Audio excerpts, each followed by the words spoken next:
Good morning. I believe we are live.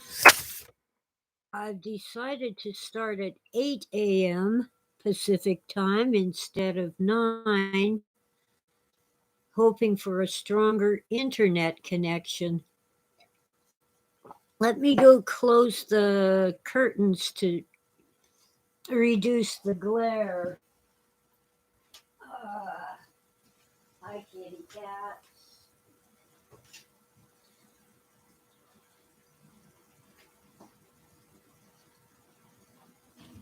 That's a little better. I've turned the computer around by 90 degrees, but I'm still having some glare. Sorry about that. So, good morning and welcome to some more random ramblings coming to you live from beautiful downtown Crestline in the San Bernardino Mountains of Southern California's Inland Empire. Where's my mouse? My mouse keeps falling asleep. Just checking. Okay. So, I've been watching videos of various Christian apologists like John Lennox and David Berlinsky. And when they get to the question and answer period, there's usually at least one scientific atheist or atheistic scientist saying, but how can you be a Christian when the church killed Copernicus and Galileo and Kepler? Horsepucky. They died of natural causes. Kepler wasn't terribly old. I think he was 58, but he had a fever. Galileo and Copernicus were in their 70s. Well, let's take a look at Copernicus and hope my internet connection doesn't mess up again. It's been really slow and clunky lately. No Wikipedia. How about the Stanford Encyclopedia of Philosophy? Copernicus was earlier than Galileo and Kepler. Let's get the link for you into the chat room. And bingo. And if you're watching the replay, I don't think the chat room will be visible to you. But oh well. Here we go. Copernicus. Nicholas Copernicus, born 1473, died 1543. Let's see, 43 and 27.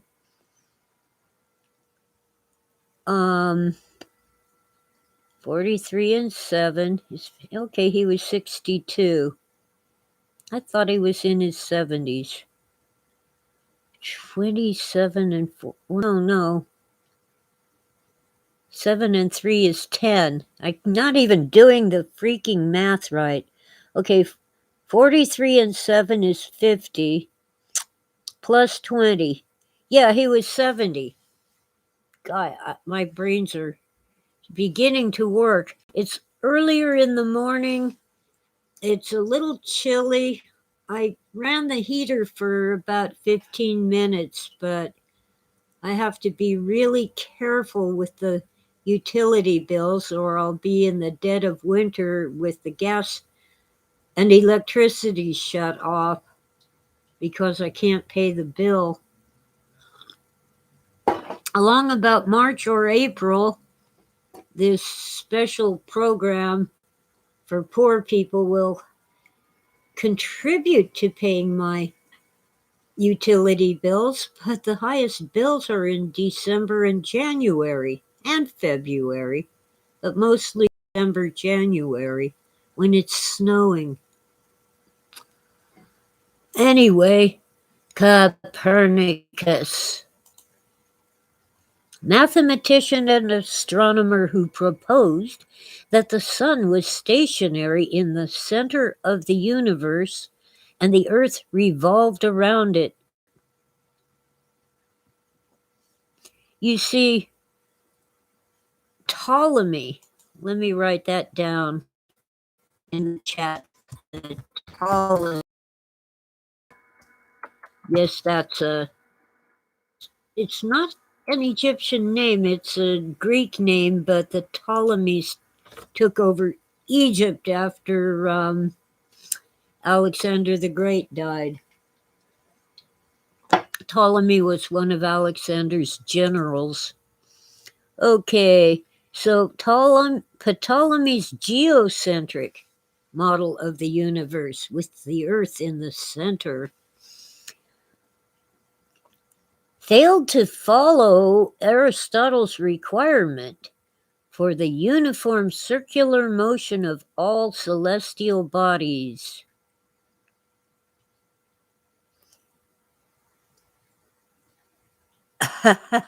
And Ptolemy proposed an equant, EQUANT, an imaginary point around which the bodies seemed to follow that requirement. In other words, they weren't exactly going around the sun, but around an imaginary point near the sun. Another thing, I'll get off the article for a moment. Good morning, Sleepy Dave, in the chat room. Ptolemy's model required that they insert epicycles, so a planet would go around the sun in a circle, but sometimes it seemed to go backwards, so every once in a while on that circle it would make a little circle and then continue. Epicycles, EPI cycles. It made the math for predicting the motion of the planets extremely complex and unnecessarily so. Copernicus decided that the only fix for this, I'm paraphrasing by the way, was a heliocentric model, a model in which the planets go around the sun.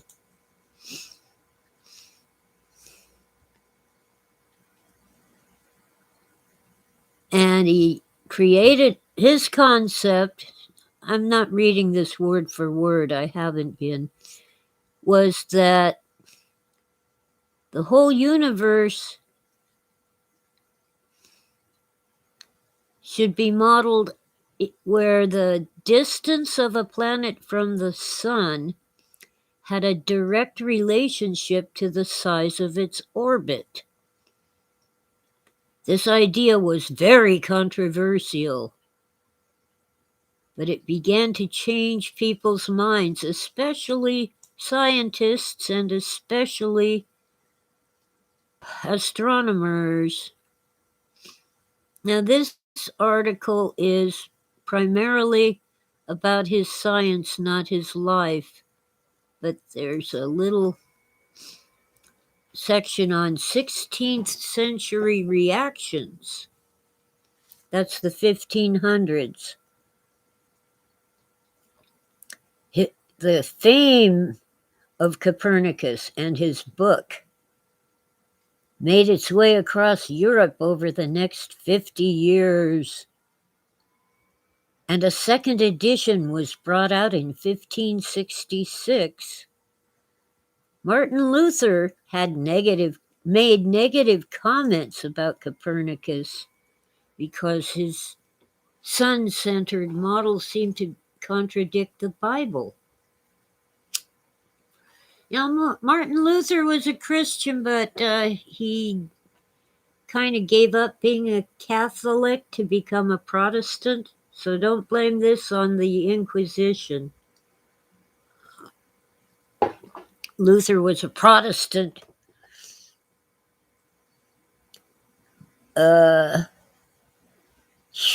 Philip Melanchthon.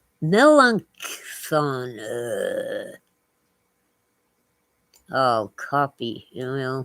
Who presided over the curriculum at the University of Wittenberg.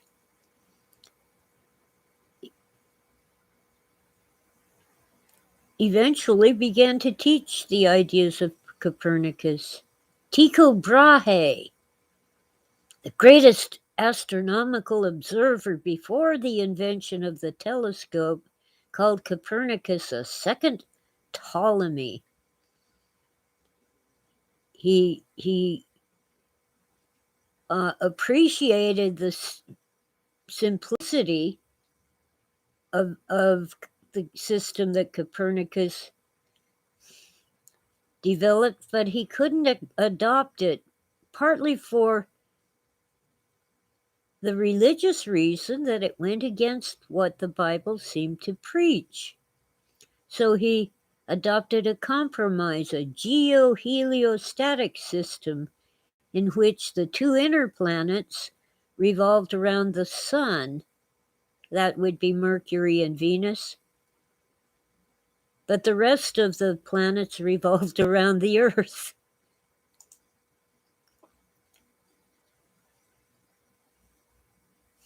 Pope Clement VII actually responded favorably after discussing the theories of Copernicus.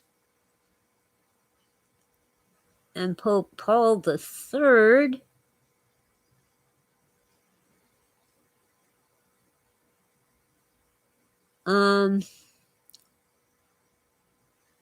to whom Copernicus's book on the revolutions was dedicated.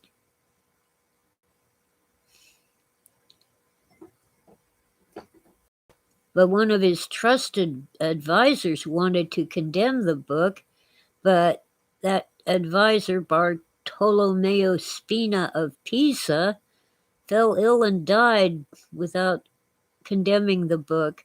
So in 1600, there was no official Catholic position on the system of Copernicus, and it was not a heresy.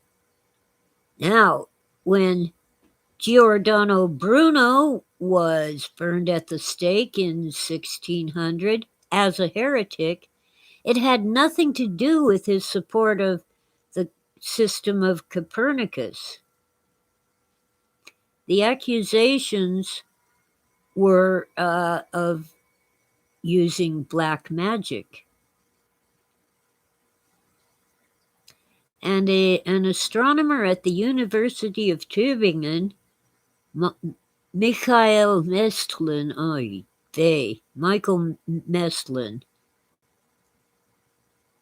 was the earliest astronomer after Rheticus to adopt the sun-centered theory of Copernicus.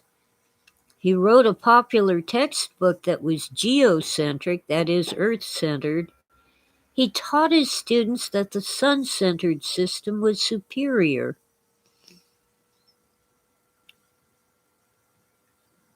Nobody messed with him or with Kepler. Okay, I'm closing this so I can look at the chat room. So, why was Galileo suppressed by the Inquisition? He insulted the Pope. They never bothered with Kepler or the other astronomers. Let's see. Galileo.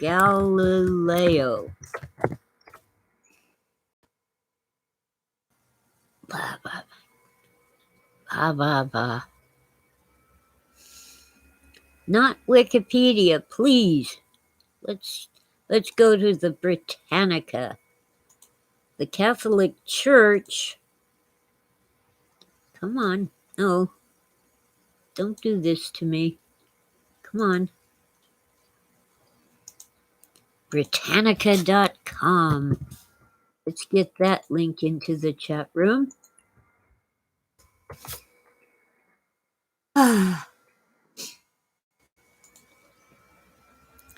It won't load for me. Here we go. Italian philosopher, astronomer, and mathematician.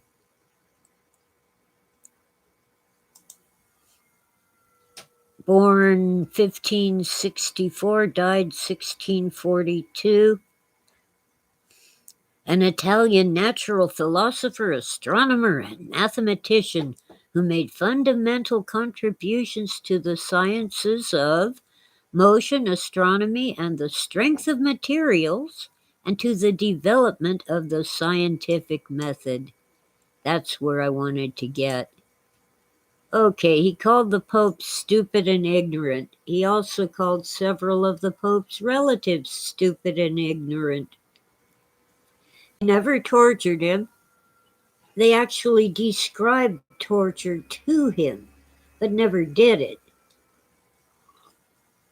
And he wasn't killed. He was put under house arrest in his villa, which was rather upper class. He was a wealthy man. Poor people had no free time to worry about science. They were too busy making a living, kind of like today. And I haven't found it yet. I'm looking for some documentation of a letter that Galileo wrote to one of his friends who happened to be a Catholic, I think bishop, anyway, a priest of some sort. Oh, it wants me to go to the next page. He was pressed for money when he was young because his father died in 1591, so he had to take care of the family he was born into. So he invented a special kind of compass and sold it. Oh, he employed an artisan to actually make it, but he designed it. He didn't marry, but he bore 2 children with a Venetian woman.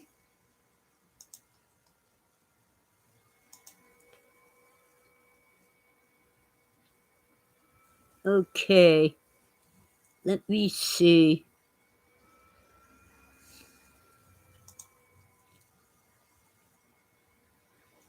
And he eventually became wealthy by being friends with the Days. But I have to recycle some coffee. I'll be right back. Okay, so I always forget this to put BRB in the chat.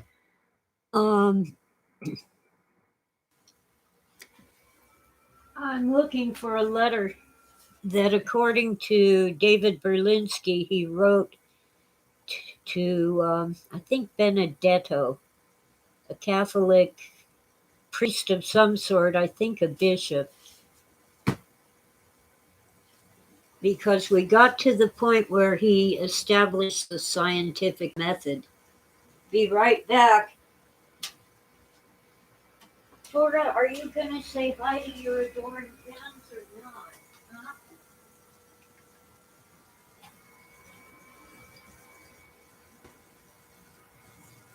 Oh, Lord.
Two other people, Ted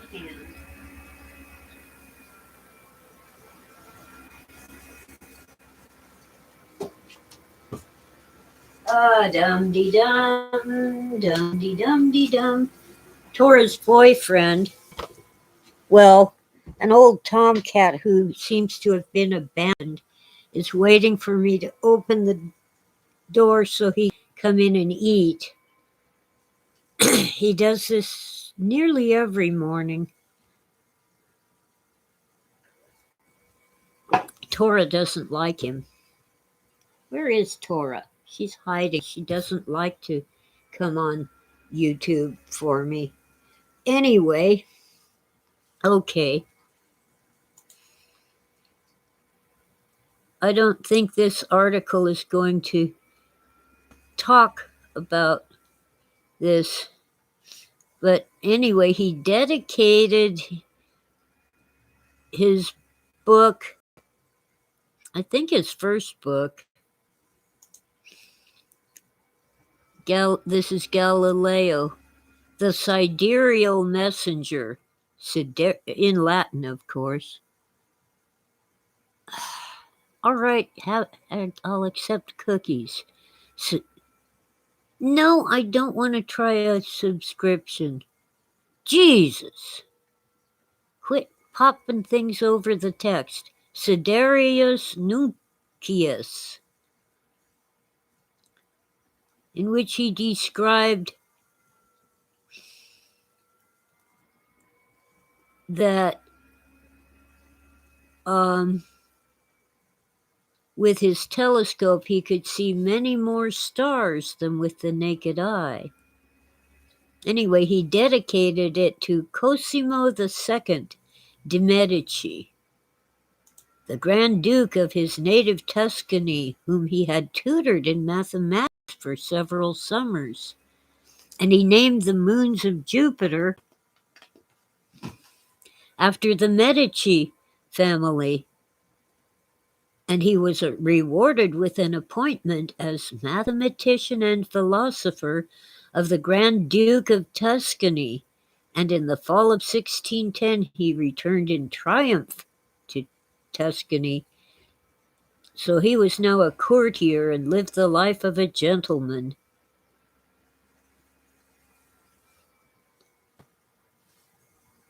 He saw that Saturn had rings.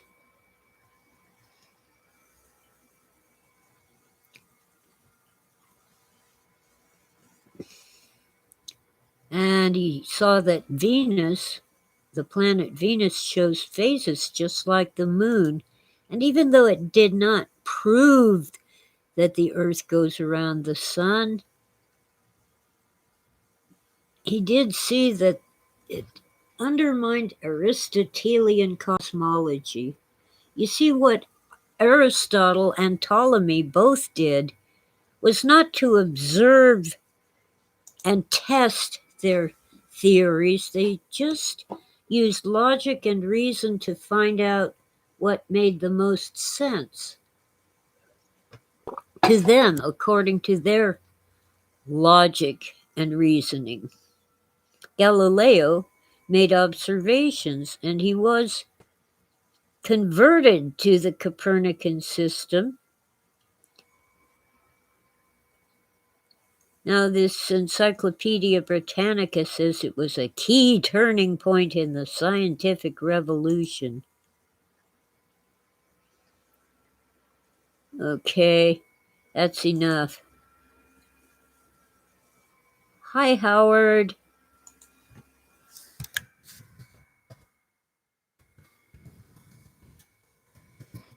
There. Let's see if I can.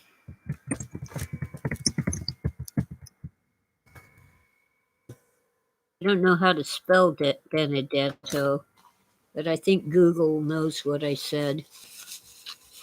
Here we go. It's Wikipedia. Blech. Nature.com.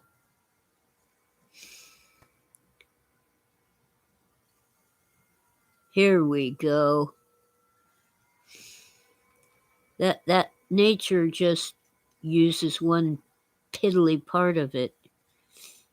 The reappearance, Royal Society Publishing. Mental flaws. Spark Notes. Let's go with the Royal Society Publishing. The reappearance of Galileo's original letter to Benedetto Castelli.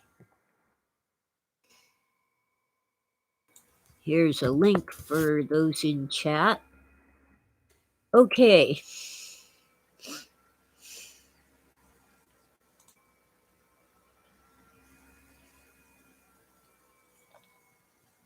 They've established that it's definitely written by Galileo.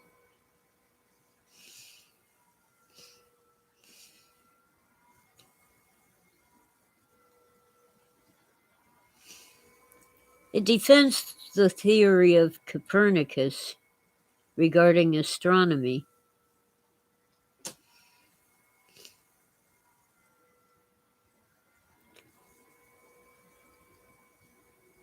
All right, this doesn't seem to have the text. It has images.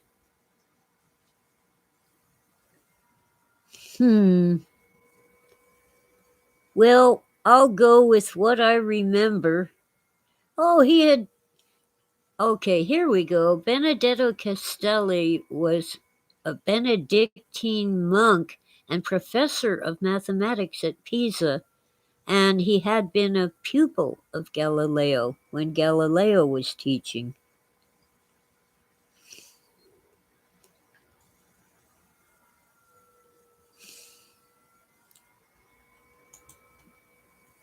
Yeah.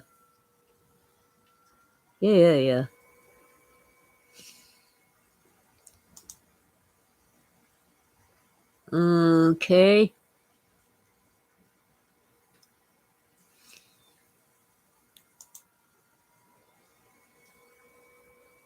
Well, this isn't going to do it, so I'll go with what I remember from a lecture by Dr. David Berlinsky, the son of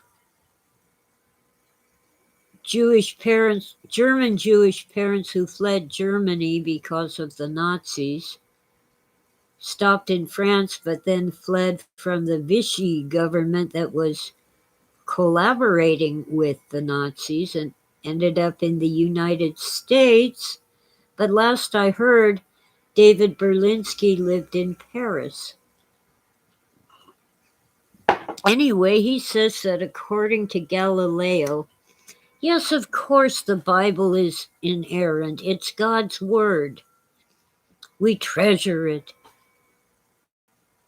But we must also look at God's work, which we see in nature. And that also is inerrant. It can't be mistaken because it's God's work. However, in both cases, Galileo doesn't say this. Galileo says we might be misinterpreting the Bible.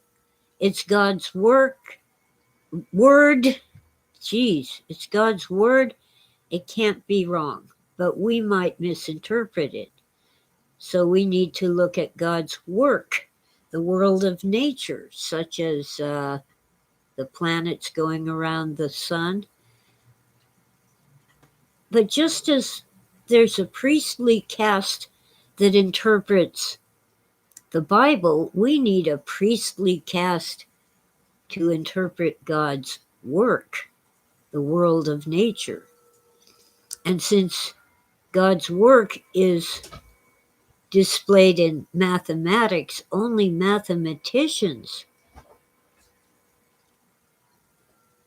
that is, scientists, can understand God's work and interpret the world of nature. Now, seriously paraphrasing, but that's the gist of it.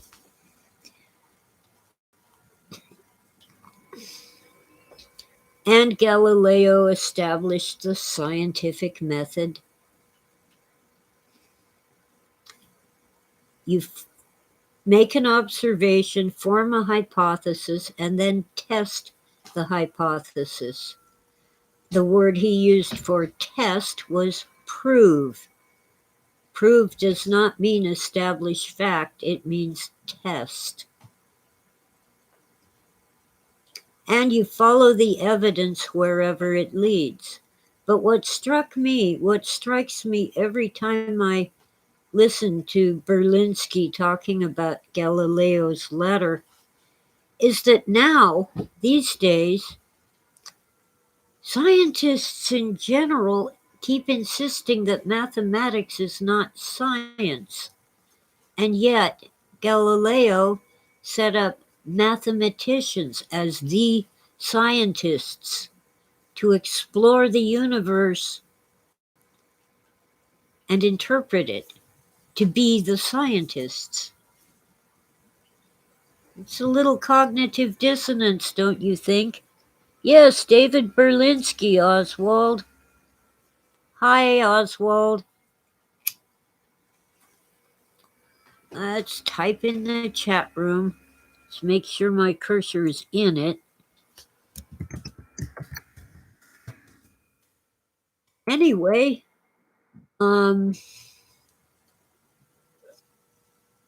Galileo proposed that scientists form a priesthood. And anybody who was not a scientist, kind of like the Pope,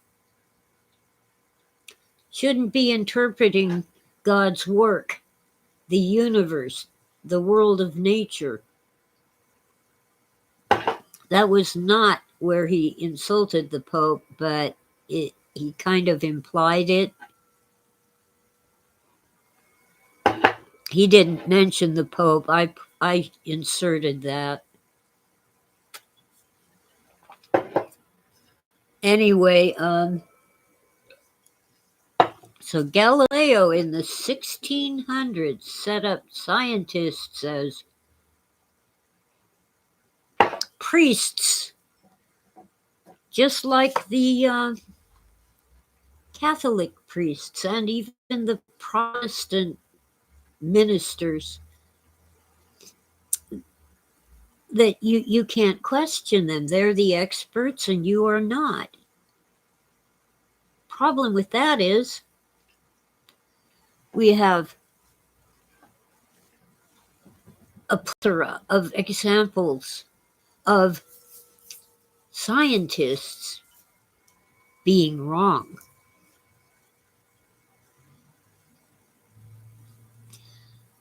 For example, now our example is usually Joseph Lister, but there was another doctor before him whose name I just can't come up with,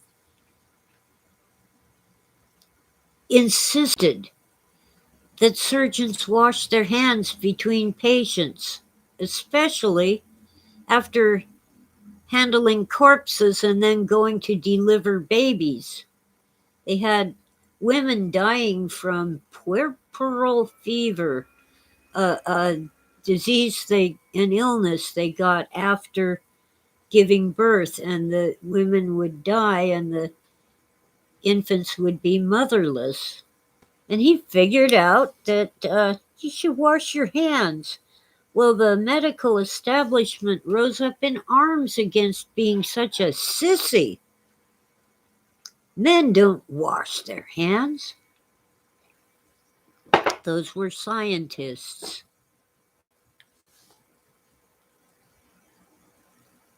I see 3 stars after the word bad. Oswald, yeah. He's very old now, but I could imagine him on a motorcycle. Oh well. He's amazing. Of course, these lectures are at least 3 years old. I don't know what he's doing now. You self-censored. Good for you. Yeah. So, Berlinsky is amazing. You see, for example, I was interviewed on Sunday. I did my homework before the interview, but I get the impression that David Berlinsky doesn't need to refresh his memory. Well, when I was younger, I used to have an eidetic memory. You might call it photographic memory, but I don't now. I suspect that Berlinsky, even in his 70s or 80s, still has it. Well, there's Tora trying to break down the door to OUT. Sorry, I got eye itchies. It's early morning. Well, not that early. Almost 9, almost my regular time, but I've decided to change my time to 8 a.m. because I get a stronger internet signal and I'm less likely to have the stalling that I get later in the day. You know the message, your connection is unstable. Please wait while we try to reconnect. I'm not getting that right now, which is cool. So anyway, let's see. I highly recommend Berlinsky on, let's see, Socrates in the City. That's a YouTube channel. And I think he's also on the Veritas forum, also on YouTube. But he in particular especially gets attacked by these, especially students, not necessarily professors of science, who just rail at him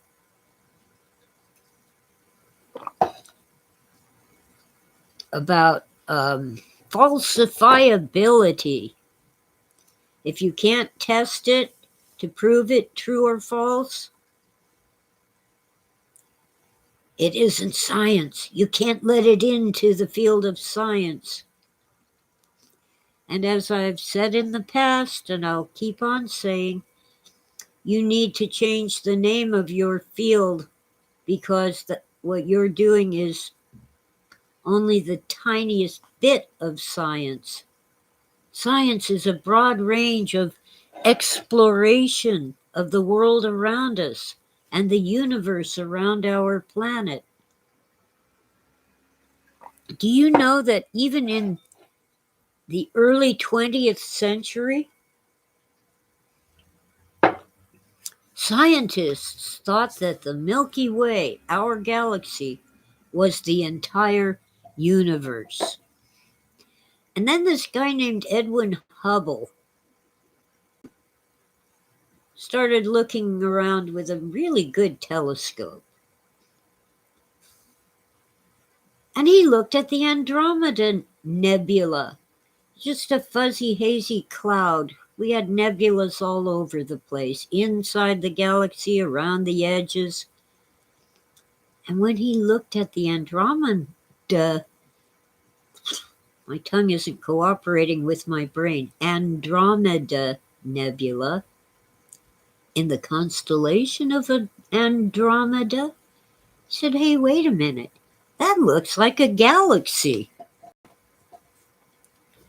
And he did more and more research. There were things like the redshift, which showed that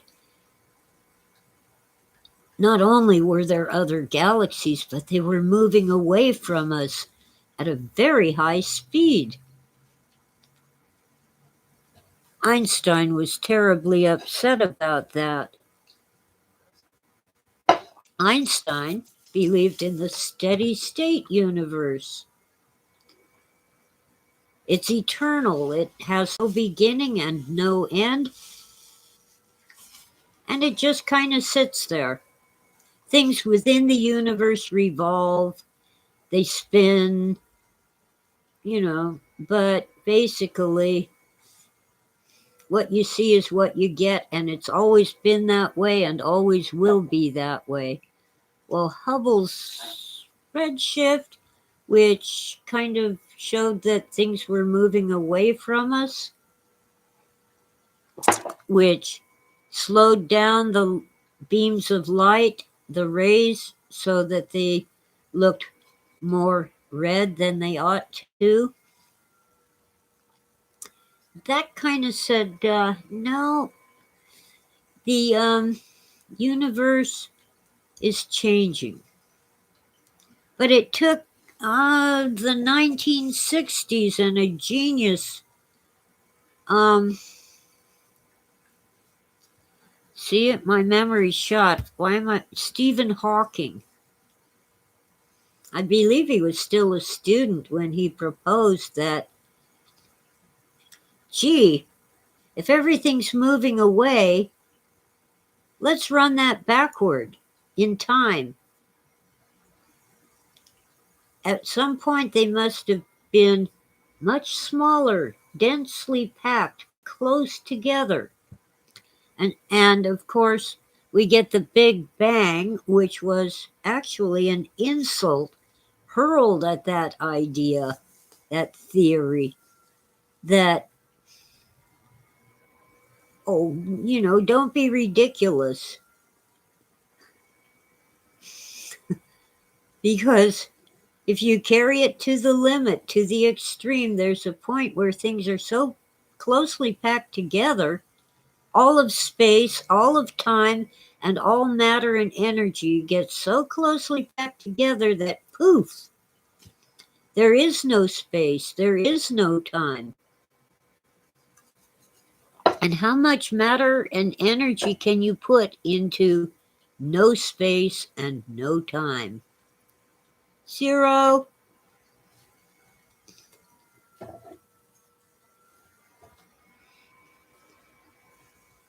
And of course, it exploded and formed our universe in which everything is flying apart.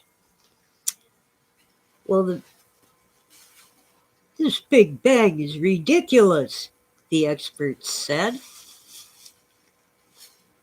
And they went on to say, if the universe has a beginning, that will support what the Bible says.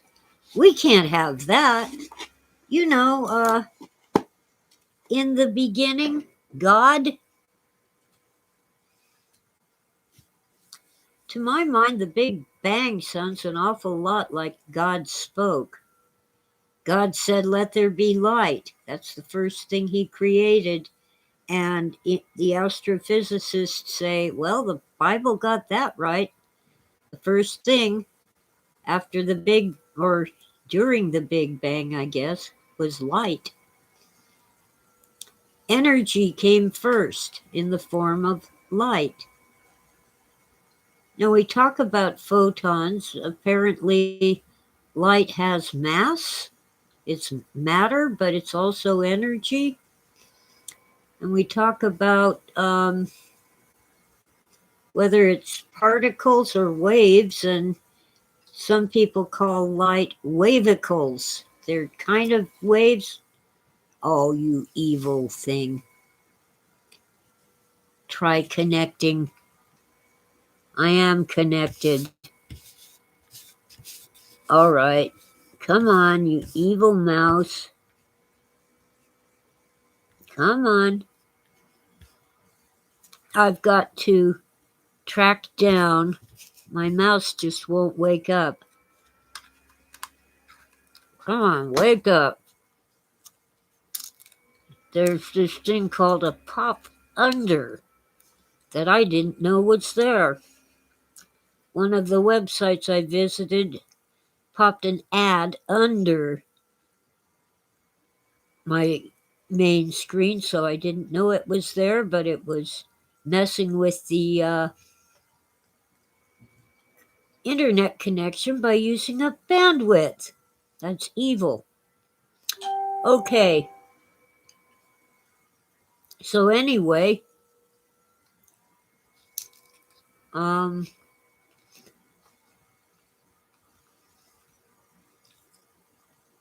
problem is, will the universe keep expanding forever? Or at some point, will it slow down, reverse, and end up with a big crunch? Scientists are still debating that, but the party line at the moment is that it will keep expanding forever, and the universe will die in what they call heat death. Not that it gets hot, but that it loses heat to the point where everything's frozen. Now, if it ended in a big crunch, I would call that heat death. It would make more sense. Everything burns up because it's so closely packed that everything's on fire. I don't know.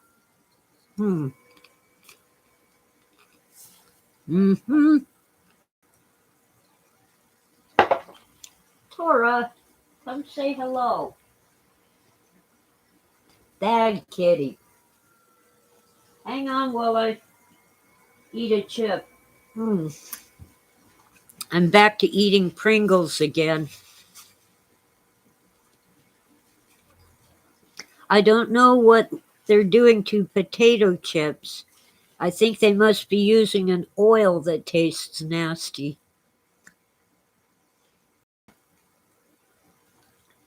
Pringles are made from dried instant mashed potatoes and baked. And apparently they're using an oil that doesn't taste nasty. Anyway, I'll bet Galileo and Copernicus and Kepler and all the others would be amazed at the idea of a big bang and a big crunch. But the consensus at this time is that the universe will keep expanding forever. However, they can't understand why galaxies don't fly apart. Gravity does not seem to be strong enough to hold them together. They need more gravity, which means they need more matter. So they come up with this dark matter. You can't see it, you can't hear it, you can't detect it in any way, but it has to be there because the galaxy doesn't fly apart. The problem is, if you add enough matter to hold the galaxy together, and I'm talking mainly about galaxies we see in the distant skies with our telescopes, but it should apply to this one as well, the Milky Way. You add enough matter to stop the galaxy from flying apart, there isn't enough energy to keep the galaxy spinning or whatever it does. So there has to be dark energy, which you can't see, hear, or detect in any way. I think there's something wrong with both of those concepts. How do they know how much dark matter there is? Well, they work out an equation to see how much they need. And how do they know how much dark energy there is? Same thing. Work out the equations. This is how much we need. And we can see that the galaxies hold together and spin and all that stuff. So it must be dark matter and dark energy. They just don't want to talk about the medium. Even though we know that space is not a perfect vacuum. It's pretty darn close. But it has been demonstrated that it is not at absolute zero, which means it is not empty. absolute zero is this tremendously cold temperature at which matter and energy are frozen. If you take 1 cubic centimeter of what we call empty space and try to extract the energy and cool it down to absolute zero, you would need all the matter and all the energy in the universe, and you still wouldn't get there. You'd get close. There is something. There is a medium, an ether, and of course the famous experiment showing the parallax of a single star passing near the sun's field of gravity. Michelson-Morley experiment supposedly showed that Einstein's relativity was working, that gravity would bend the light waves. It is just as reasonable to say that the ether of space bends the light beam.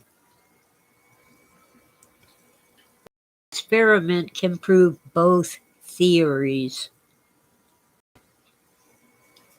Let's see, I've been on for almost an hour.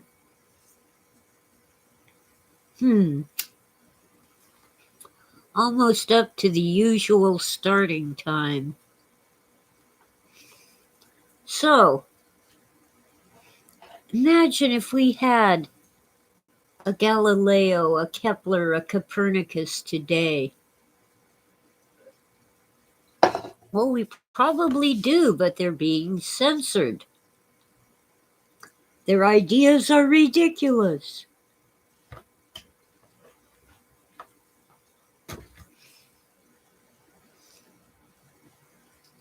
Or they aren't scientists. They're self-educated. They don't have PhD degrees, which of course those of us who know about that call them piled higher and deeper. A Bachelor of Science, of course, is BS.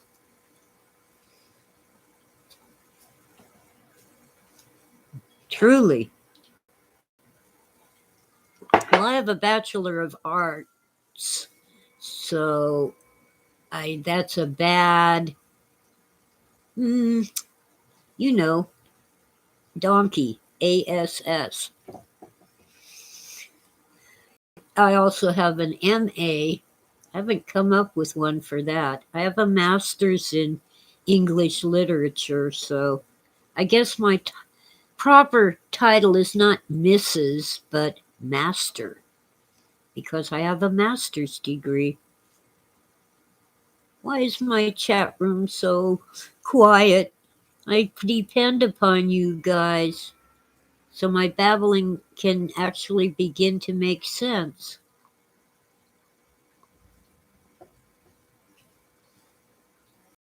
In response to your questions and your answers and so forth.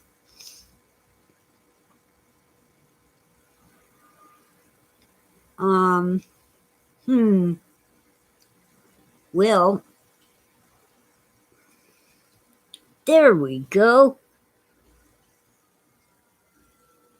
Oh, yeah, Chapman University is woke now.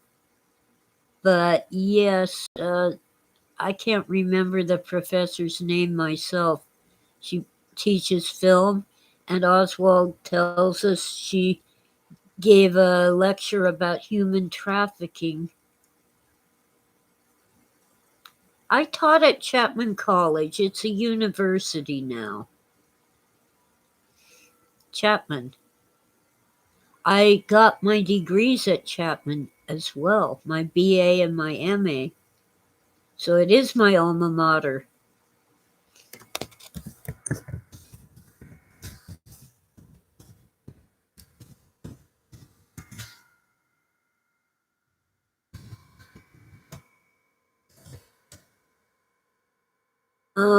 My evil computer left off the capital C.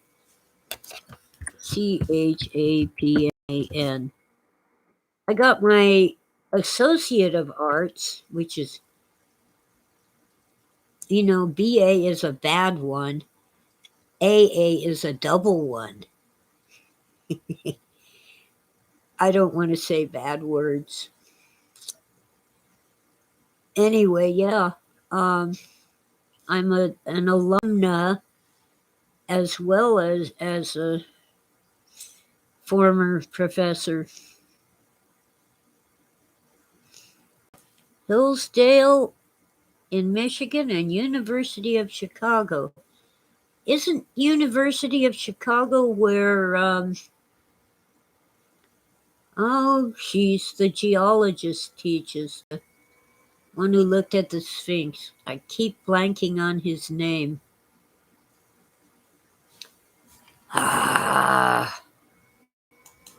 Voices of the Rocks, which I must read.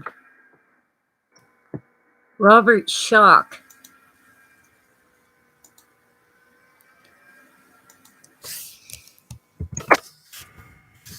Type. That's a P, not an O.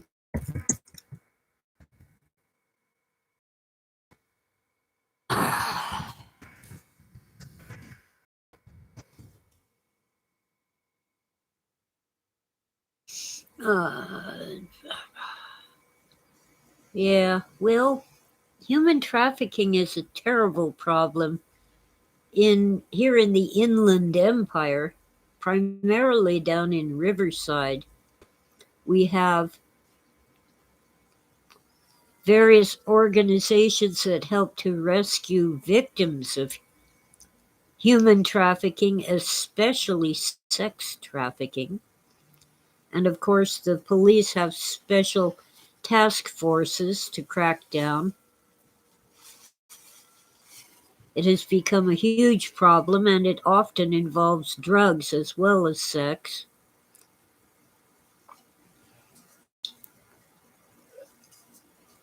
Some restaurants,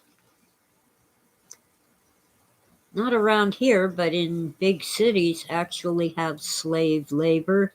They're undocumented immigrants who are scared to death of being deported. So they work long hours and they get a floor to sleep on and an occasional meal. And their wages go to pay the coyote who brought them here. And they're of all kinds of ethnicities and national origin, mostly not Mexican, by the way.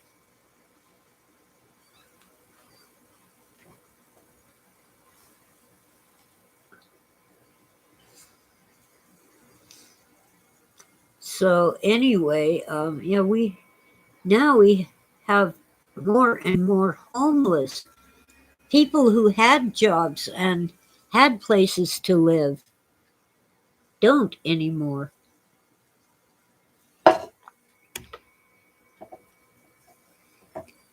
We have a mountain homeless group, a charitable organization.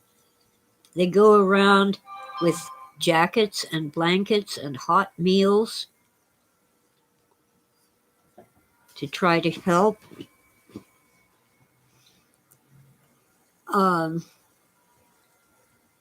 And you can't just write them off. Yes, some really need mental help, some need to get off drugs, but more and more of them are people who lost their jobs due to the lockdowns.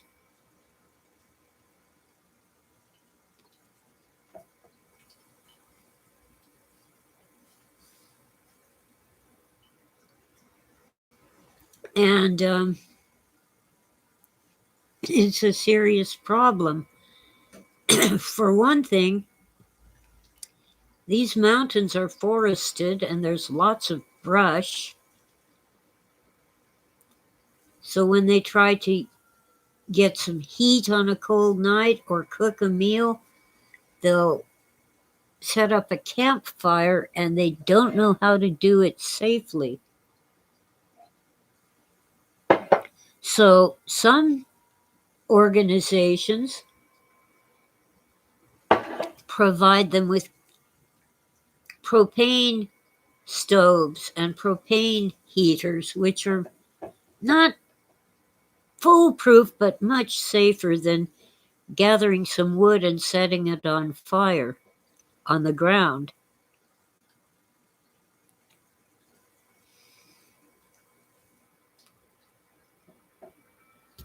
And don't fool yourself, those people crossing the border now, they're not Mexicans. Many are from South America, but as they revealed recently, many of the people coming from South America actually came from Haiti. They had a better life in South America, but they hoped for an even better life in the United States. Now, I'm not against people coming for a better life. I think we must reform the legal process of immigration. But we get too many drug traffickers and human traffickers. Slavery. Sometimes sex slavery, sometimes work for no pay. And many of these immigrants are paying their way by smuggling drugs across the border, most notably fentanyl, which is used, it's sold to heroin addicts. The problem is the fentanyl is so strong it's killing people. And we no longer have the system that helps drug addicts. Sure, if you can pay $50,000 a month, you can get drug rehab. Or if you commit a crime and end up in prison, well, that ain't going to happen. They're releasing prisoners. But prisoners can get help to get off drugs. But if you're just working class and maybe you broke your leg and the doctor gave you Vicodin or whatever the new one is, and you got hooked on it, you're out of luck. You can't afford rehab.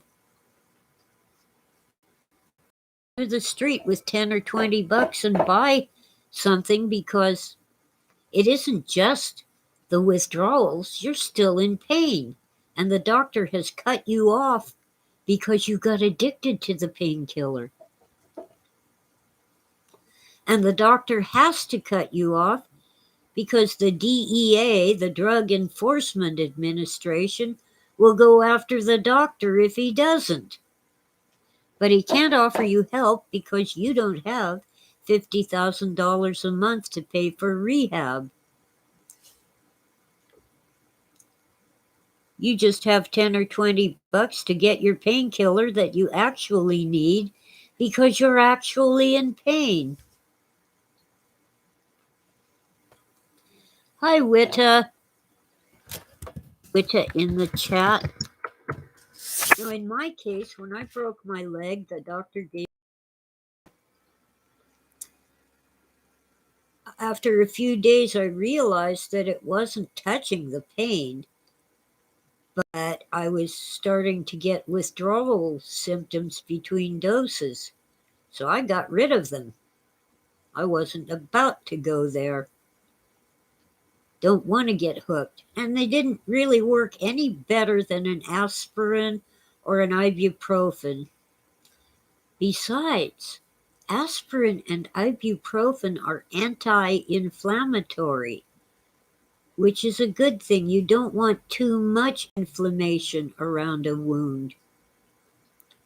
That not only increases the pain, but also inflammation can damage your tissues, your cells, your bones, muscles, and skin. So, and your blood vessels. It can contribute to things like blood clots. So I started using ibuprofen, and don't ever use Tylenol. It is not anti-inflammatory. And in my case, it doesn't work anyway. It does nothing for pain. Ibuprofen's pretty good. It's easier on the stomach than aspirin. Ibuprofen, the brand name I know is Motrin. There are several brand names now because it's generic. I used to use Aleve, naproxen sodium, but they say it could cause a heart attack. Coffee. Coffee is anti-inflammatory. Good. There's one single fly in the entire house, and wouldn't you know, it found my cup of tea. It isn't on my head because I have a wool cap on. Well, it isn't wool, it's synthetic, but it's a snow hat. Because it's kind of cool this morning, and I can't run the heater as long as I'd like to. We're heading into the cold weather season. So, Mouse went to sleep again. Let's make sure it's in the chat box. Yeah, ibuprofen and aspirin both can damage your kidneys, and I do have kidney stones. They say for kidney stones, put a little lemon juice in a glass of water once a day and drink it. Well, in my case, and this has been all my life before I ever knew about kidney stones, I just drink straight lemon juice. Tastes good to me. And then I chase it with a little water. I can't stand cranberry juice, but I can get by with cran grape or cran raspberry. They do add a lot of sugar to it, but in my case, I need every calorie I can get. And grape juice by itself is loaded with sugar. Oh, and it's yummy. I once knew a guy who worked on the development of ibuprofen, and he showed me how they take aspirin and just change one little part of the molecule, one tiny thing, to make ibuprofen. So it really is aspirin, but that one little change makes it easier on your stomach. So I'm okay with ibuprofen.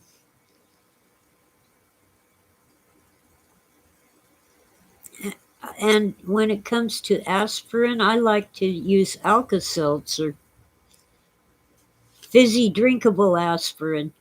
Well, the store was out of it. There's all kinds of shortages going on. Sorry, tickles. Probably cat hair.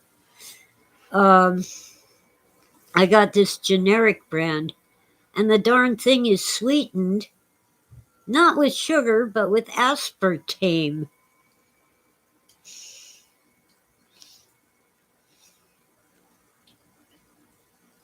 Oh, another frequently mispronounced word, ibuprofen. International Baccalaureate Profin?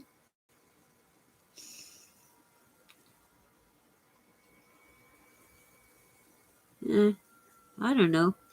The guy who helped develop it called it ibuprofen. It is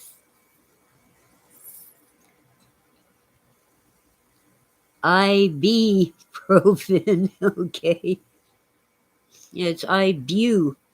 That's a U in there right after the B. Although in some cases I'm becoming a little more tolerant of apparent mispronunciations because they're actually regional accents. However, when you're paid to look pretty on the TV or the YouTube or whatever, and read a teleprompter, you really ought to know how to pronounce the words you're reading. And this woman, I forget what station it was, probably CNN or MSNBC, affectionately known as PMSNBC. This woman was reading the teleprompter, and that was obvious. And she stumbled on a word and she said, usurped. Well, you should know. It should already be in your head. It's usurped, not usurped. She was a blue-eyed blonde. I think blonde jokes might be the one kind of joke you can get away with telling lately. Maybe redneck jokes, but you can't joke about anything. My parents had an album of Red Fox comedy routines. Even Red Fox could not survive if he told those stories today. He, as a black comedian, a black man, was telling jokes about his own race. Can't do that today. You'll be erased from the internet, from television, from radio, from print. You will no longer exist. And then there was a Joan Rivers record that a former boyfriend had, telling jokes about Jews. Well, she was a Jew.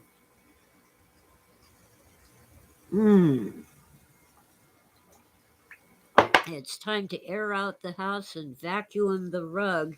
There's cat hair everywhere. Sorry. Don't mean to gross you out, but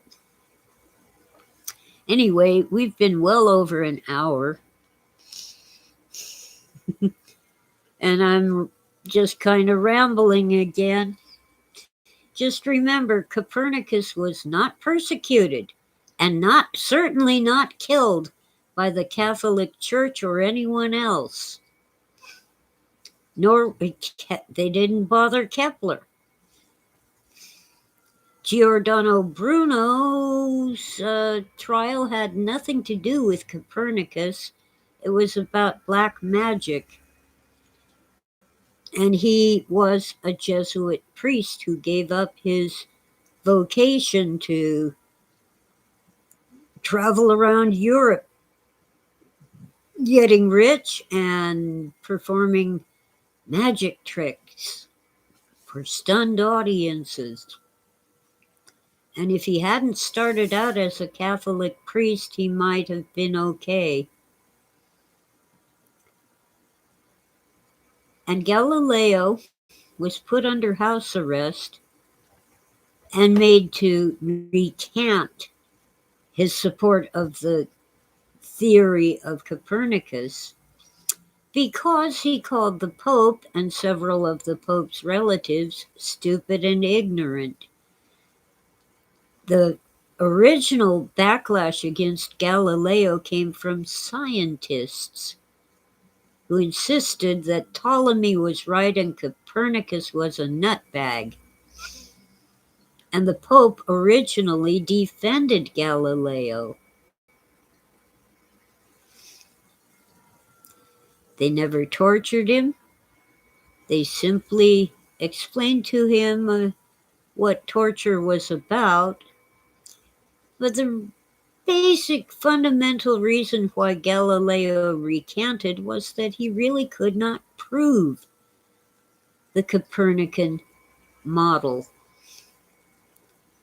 For example, if the Earth is revolving around the sun and spinning on its axis, why don't we go flying off into space? Galileo had no answer for that. We have answers now. But he didn't have an answer. That was the 1600s. But once again, the first backlash he suffered was from scientists, not the church. And yet, as time went on, scientists embraced his stupid phone, embraced his proposal that scientists form a priesthood like the hierarchy of the Catholic Church.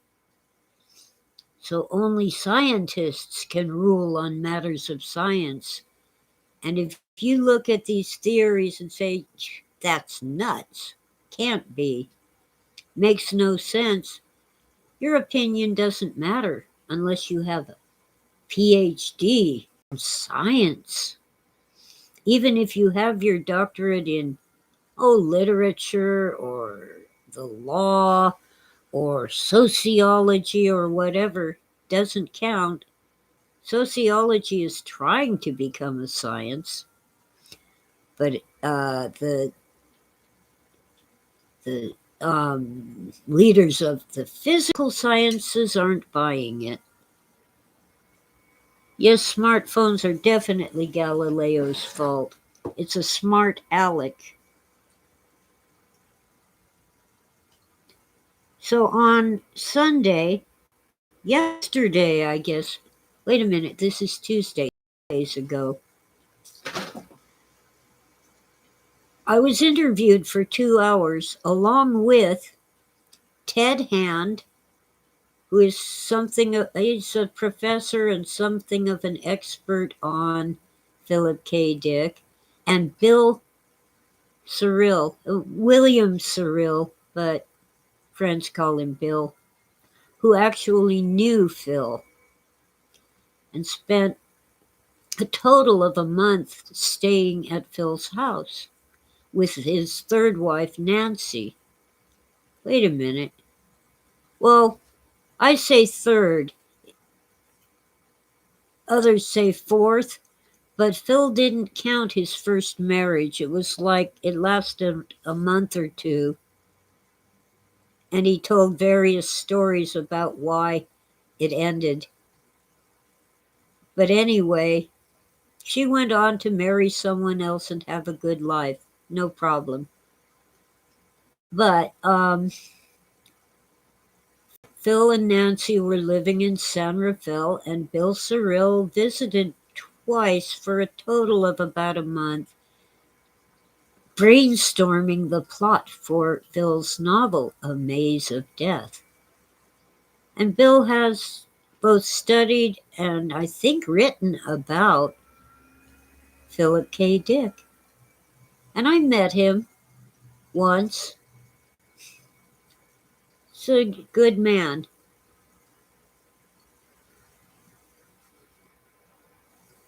But, and then I just can't remember who the host was, but it's for the Dickheads podcast on YouTube.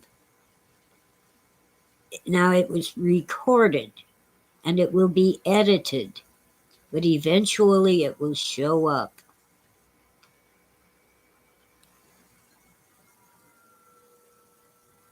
I hate smart aleck phones. But I figure if that call, they'll leave a message.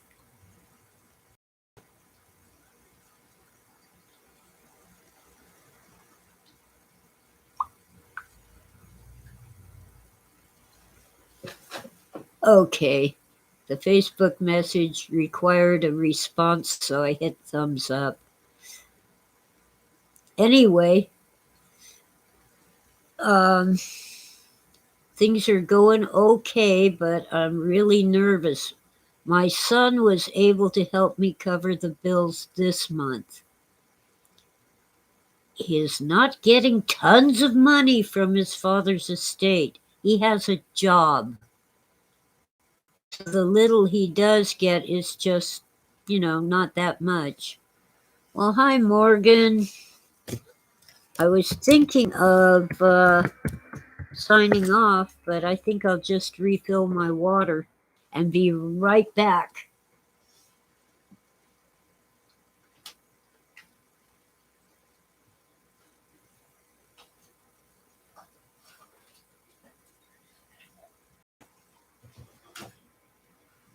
Oh, I just remembered one of my pet peeves.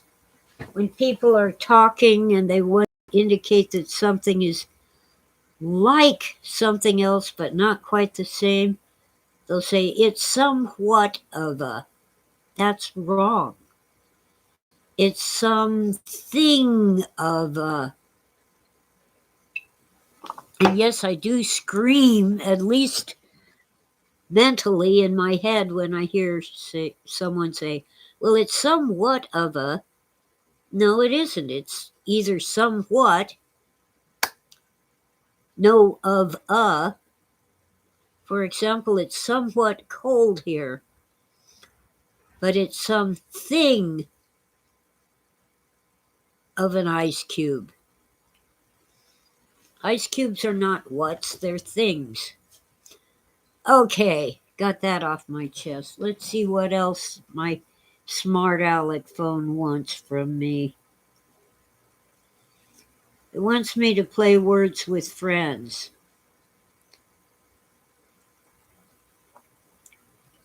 Oh, Amazon wants to sell me a blood pressure monitor. I don't need one.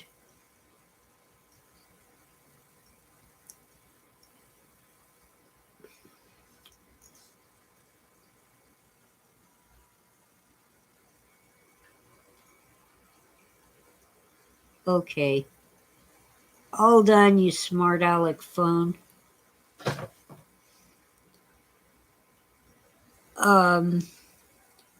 When I try to answer a phone call, sometimes it hangs up on the call instead of answering it. When I try to make a phone call, it opens a YouTube video, and it's usually an ad. And it won't let me turn it off. Evil phone. Now, I don't figure that having these devices is much of a problem because we're surrounded by electromagnetic radiation from the wires in our walls, from the meters outside, from the cell phone towers. But when I'm sleeping, I do put all the devices at a distance, preferably behind something made of metal. Because they do add some electromagnetic radiation to the mix. But the only way to get it totally blocked out is to coat your house, and they tell me aluminum doesn't work. Although I think aluminum foil might help. In fact, there's a company that makes sheets of aluminum foil to put over your house in the event of a major fire. Like the forest is burning down, and supposedly it will reflect the heat and stop your house from catching fire. But historically, most house fires in that situation start at the roof, not the walls. Anyway, apparently you're supposed to coat your house with copper. So maybe copper spray paint or something like that might keep out some electromagnetic radiation. But the problem is that then your cell phone won't work. Your internet won't work. Well, maybe if you're on a cable system that comes across from the power pole and you plug it in, but you can't plug in your cell phone to the cable network. Well, maybe you can. It just seems like it's too complicated. Not worth the trouble. Because you have to leave your house at some point, and you're going to be bombarded. Do you know that sunlight is electromagnetic radiation, but it's good for you? Light is electromagnetic. So there. Electricity is electromagnetic. And lightning is electromagnetic. Apparently, the relationship between electricity and magnetism is so close that we can't separate them.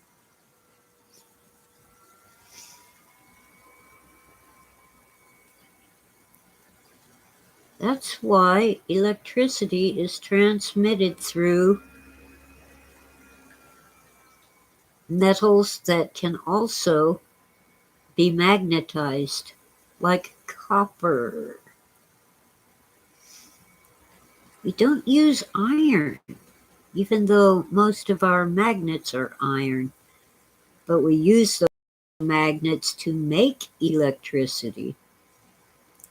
I guess iron just isn't, it's too brittle. It isn't realistic to make iron wires. You could make steel wires, but they have carbon added, so they probably would not carry the current very well. The things they do to iron and steel to make cables kind of restrict their use for electricity, although lightning rods tend to be made of iron to attract the lightning, iron or steel. Wow. Canadian neurologist, I'm reading the chat again. Morgan says Michael Persinger, Canadian neurologist, inventor of the God helmet, used to say the pattern of the electromagnetic web is important.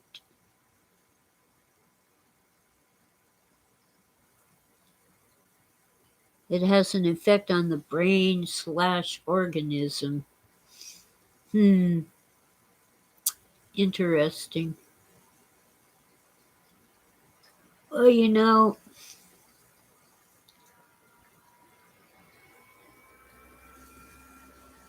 there's these isolation tanks that some people use to meditate and shut out everything. I don't need an isolation tank. If I choose to do so, or I just forget that I'm in a crowded room full of people chattering and so forth, I can mentally isolate myself and not be aware of them. Of course, if someone shakes me and shouts my name, I'll come out of it and respond. But I think anyone who has practiced can just shut off the outside world. And problem is sometimes I fall asleep rather than meditating or thinking deep thoughts, but you can do it. I imagine the isolation tanks with you're lying on very salty water, so you're floating, and all sound, sight, and so forth is shut out with like earphones and masks over your eyes. Right there, I wouldn't do that. I hate having things covering my eyes and ears. And then they shut the tank and you're isolated in the dark. You don't need that. It's a matter of attention. Kind of like a Doctor Who episode. Watched a clip of it recently. If you don't pay attention to it, it goes away. It was the scene with a monster in a little boy's bedroom, and he was terrified of it, and the doctor and his companion, oh, come on, what's her name? The Impossible Girl. Not Rose. Brunette. Well, anyway, they get him to turn his back on the monster and not look at it. It can leave because it can't leave while he's paying attention to it. Who's the Impossible Girl on Doctor Who? Why don't I remember her name? I just watched it yesterday. All right. Come on, mouse. Clara! Or, as they say in England, Clara. Thank you, Morgan. Yeah. So some monsters will go away when you don't pay attention to them. Others need your strict attention. For example, something in what we call the real world. If your house is on fire, ignoring it won't help. If there's a flood headed your way, don't ignore it. Get out of the way. But if there's a monster in the dark, in the closet, under the bed, etc., try ignoring it. Might work. Or if you want to have a moment of quiet to think, try simply not paying attention to the chaos around you. Let the other people work it out for themselves while you shut them out and quietly think.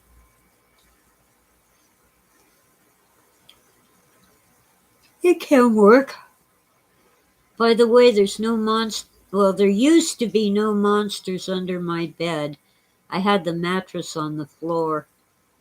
But I foolishly bought a bed frame, so now I guess there's a place for monsters to hide. But they're usually cats chasing their little toys around under the bed.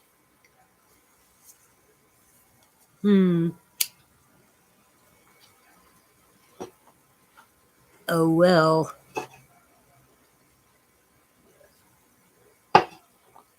Oh, wow.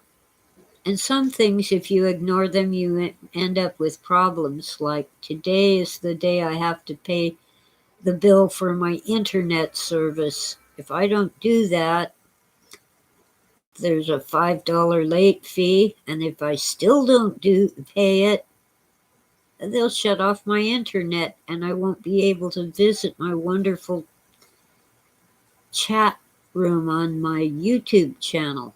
And I won't be able to go on Facebook. I kind of ignore Twitter. Sometimes I look at it because they send me emails. I think I'm on TikTok, but I never go there. Same with Rumble.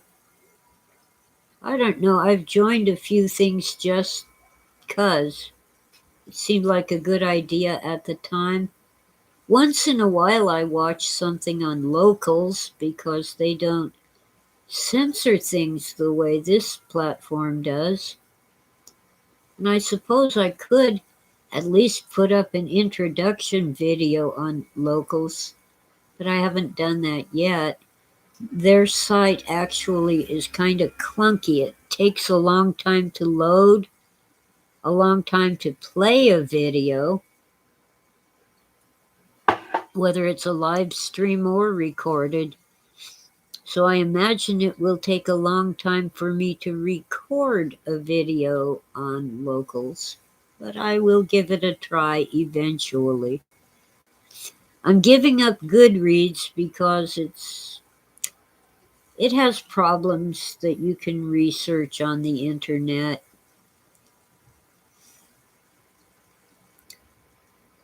I gave up, I can't even look it up. I gave it up. Something about independent authors or something like that. It just wasn't relevant to me.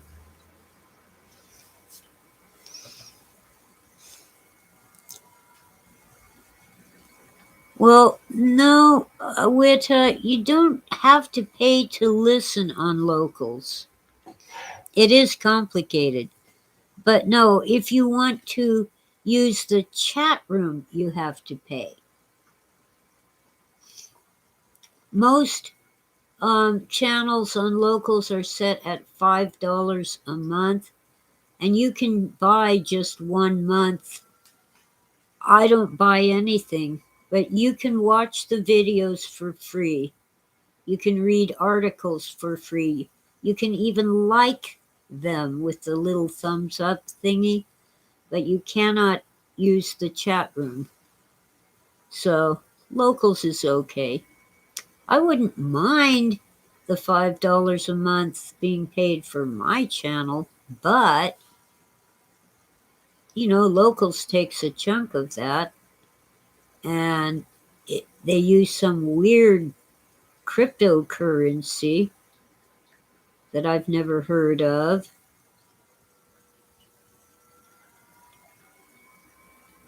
And it just seems a bit too complicated, at least for me. I'm getting old. I'm 67, and I'm not a Luddite. I have all these gadgets, but I don't want to learn new things like that. I mean, I resent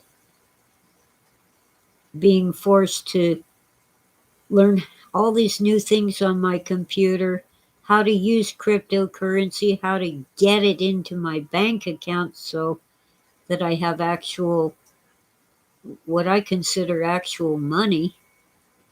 I mean, the gas company doesn't accept Bitcoin, not yet at least. My mortgage company certainly doesn't.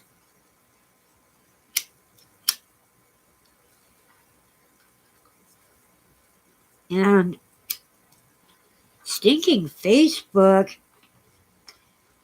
I have a group there, just a little local group, and a couple other pages, including one group that are more about my writing. Soon as I finally learned how to do everything to manage the group, they changed it. And I have to learn all over again. And even worse, my bank changed their website to make it supposedly better, faster, and easier, and it's worse than ever before. And the worst part is, if I check my balance online, it's at least 2 days old. It doesn't tell me about today's bank balance. And it usually makes me cry when I see how low it is anyway. Oh, yeah. It's bad enough that they got rid of gold and silver coins.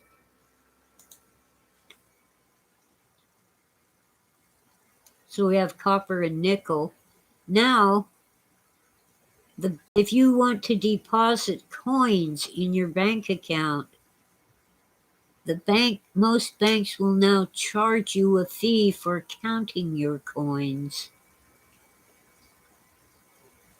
They never did before. They never saw the need. So it must be a that they're trying to discourage people from using coins at all. They want to first make it all paper money and then make it all electronic. Well, I don't put those things on my phone. I don't want to pay for things with my phone. I don't trust it. The same phone that hangs up on a call I'm trying to answer, the same phone that starts up YouTube when I'm trying to make a call, and I should trust it with my bank info? I don't think so. Especially with the recent news about a breach in the highly worshipped iPhone. Mine's a Android. They had to scramble to come up with a patch for the iPhone because it was so easy to hack it.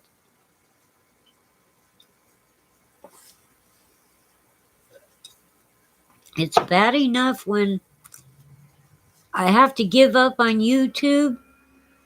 I have to give up on Facebook, which is even slower than YouTube because of all their ads, mostly video ads, that just start playing whether you want to see them or not.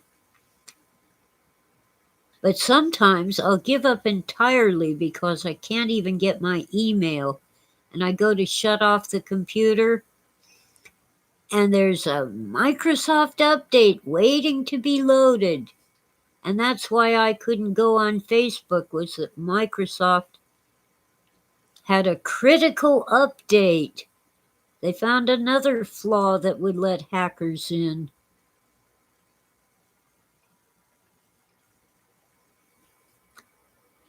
Oh, FedCoin, Howard, that would be interesting. Well, you see, cryptocurrency, these digital thingies on your phone or your computer or whatever, it's easier for the government to take it away from you. The same government that sent me a notice that they put a boot on my illegally parked Mercedes-Benz in San Francisco. I guarantee you, if I had a Mercedes, I wouldn't leave it parked in San Francisco. At the time, I had a Honda, but they've sent me these notices when I had no car at all. And I'm supposed to trust them with my money? I don't think so.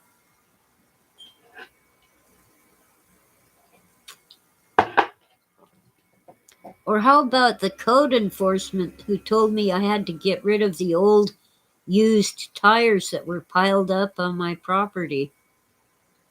I walked the whole property, all 100 feet to the back fence, and then back up to the front. Not one single tire on my property.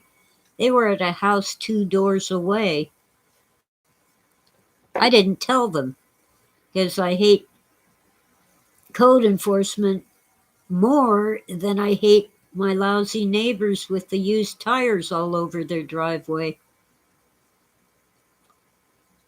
Actually, I don't mind so much their mess out front. It's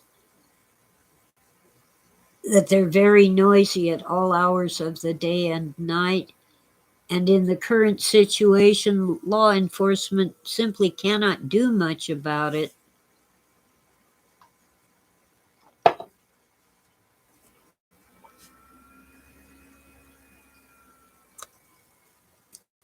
Code enforcement is the county's way of making sure your property isn't ugly or a fire hazard. They never seem to deal with the real problems.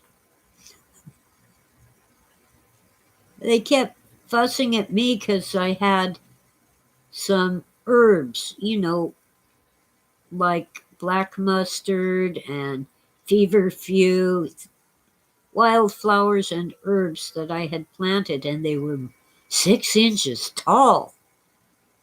And green, by the way.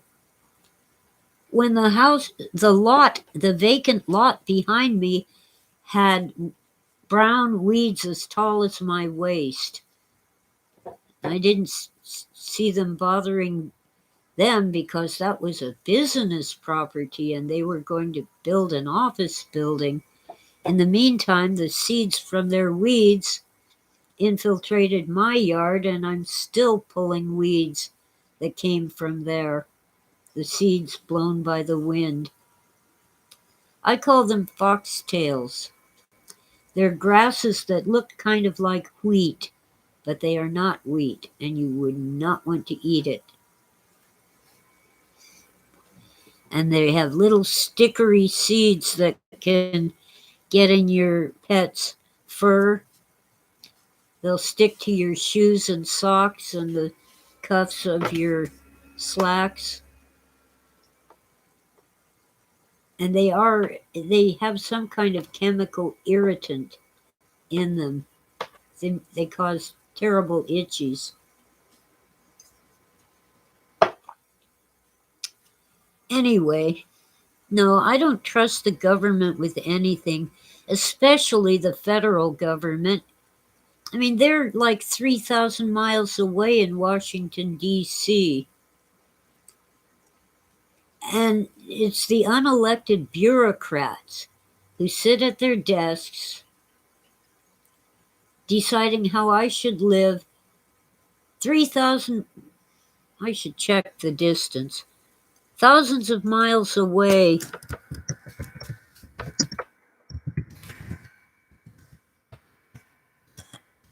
Deciding how I should live.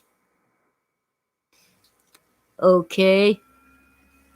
2,668.8 miles from DC to Los Angeles. I'm about 70 miles from LA, so about 2,600 miles away from me. They want to tell me how to live. What kind of car I can drive, if I drive a car at all.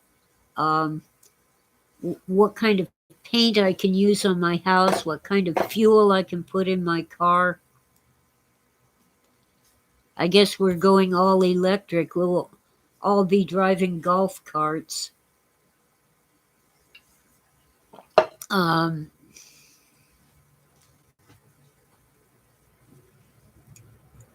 It's ridiculous.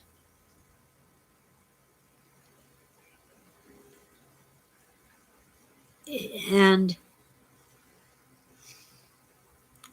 they don't know anything but their grand theories. They're designed for the future.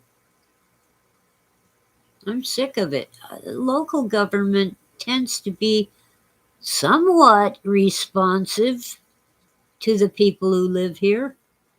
We have for the past, 4, 5, 6 years, had a wonderful county supervisor representing this side of the mountains, really standing up for us and getting things done, like repairing the dam. So the old dam was on the verge of collapse, and the county wanted to just demolish the dam and get rid of our lake, which is the center of our economy. Well, our supervisor fought for us and we got the dam repaired.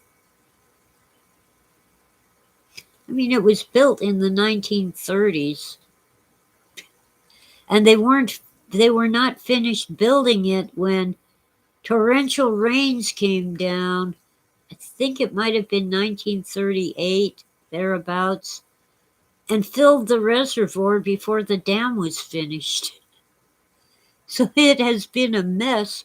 The thing is, it would hold, but if we had an earthquake, and this is Southern California, we will eventually have a big one. In an earthquake, it certainly would have broken apart and flooded a canyon behind the dam. It would not have been pretty. And then we would not have our lake where the recreational sports for tourists bolster our economy locally.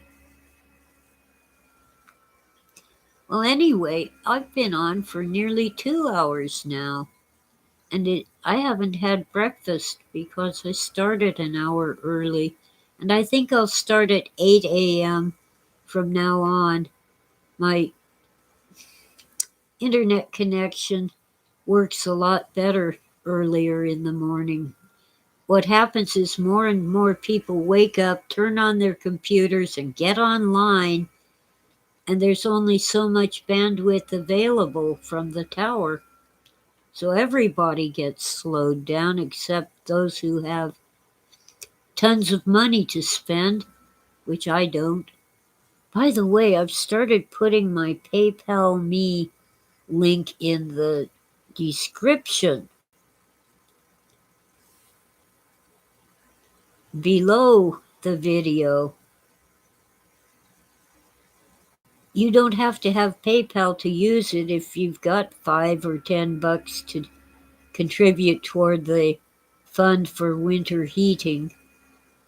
It gets down even below 20 degrees Fahrenheit sometimes. That's well below 0 centigrade. You don't even have to have US currency to send PayPal.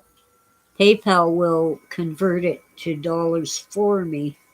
I love PayPal, except they've canceled accounts for people for political reasons.